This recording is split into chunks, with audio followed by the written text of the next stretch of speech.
Hey, what's up guys? In this video, we're chasing fog and landscape photography in Townsend, Tennessee, so join me right after this.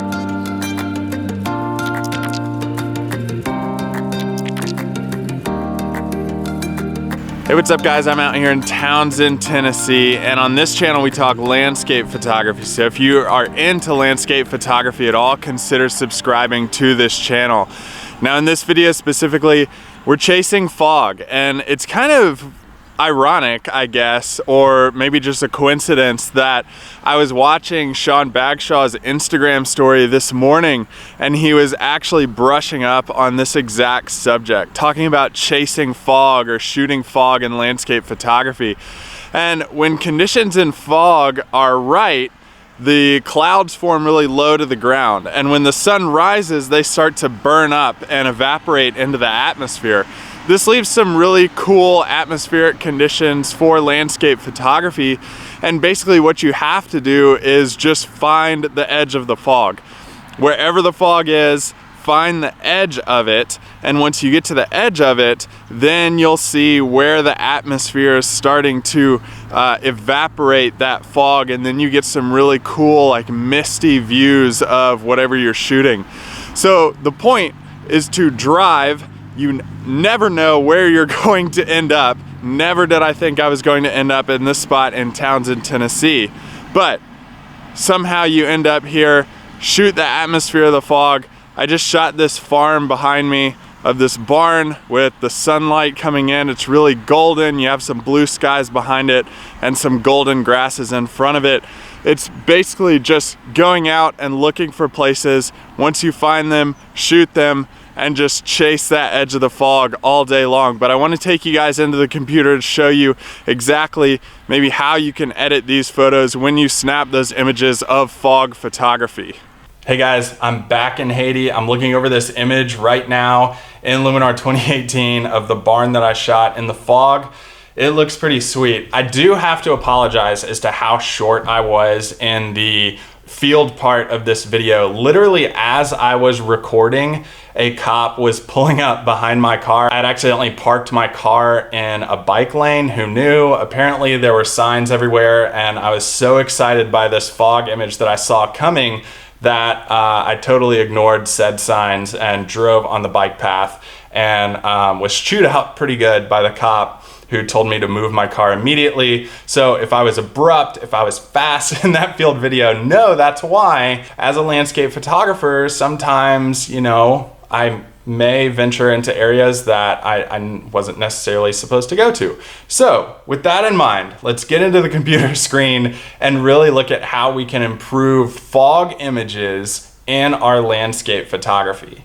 Okay guys, now we're in the computer screen. I'm using Luminar 2018 is what I use for editing. If you want to check that out more, it's down below in the video description. There's a link to that website that you can look into. If you use like Lightroom or Photoshop, you can basically do the exact same thing. This process of the dehaze filter works really good in Lightroom too. So if you're not using Luminar 2018, no worries. So basically what I like to do is I like to start off with presets. I'm just gonna quickly go through this so we can get to the dehaze filter. So boom, preset installed, already good to go. This is the mild image enhancer, and you can slide this up and down to decrease or increase that effect as you want. But what I'm really looking forward to in fog images, and what I like to use in fog images, is the dehaze slider. So what I'm gonna do is find it, first of all, and then I'm going to show you how you can use this for fog images. So the dehaze filter is basically going to reduce the amount of haze that I have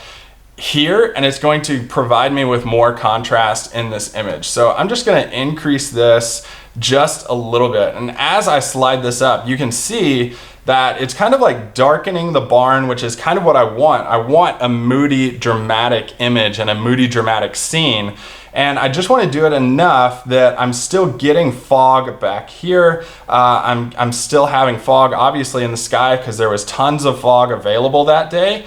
But I'm not reducing the fog so much that it's gone. I want that dramatic scene. I want that moodiness. Now in Lightroom, I really like what the dehaze slider does in terms of that you can add more haze to this. So in Lightroom, I like this slider particularly a little bit better, but you can basically get around the same thing in Luminar 2018 too.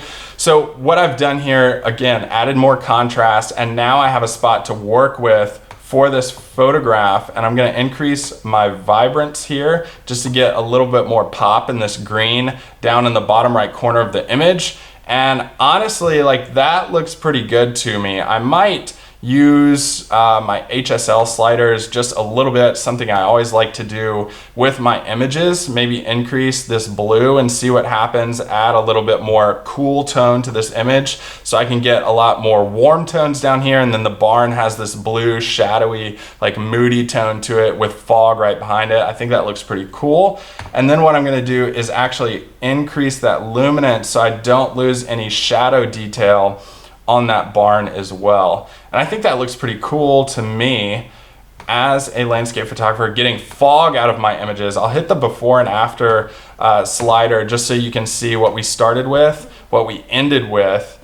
I have a lot more pop in my color. I keep that dramatic fog behind the barn, and overall I've improved my color too in the image as well. So cops aside, I got this image done. I got it edited really quickly. That's what I love in my editing, is a fast, easy edit. Sometimes we get bogged down with those like long, intense edits. I like a quicker edit and just get me rolling onto the next photograph and not spend so much time on one image. I'm really happy with how this photograph came out.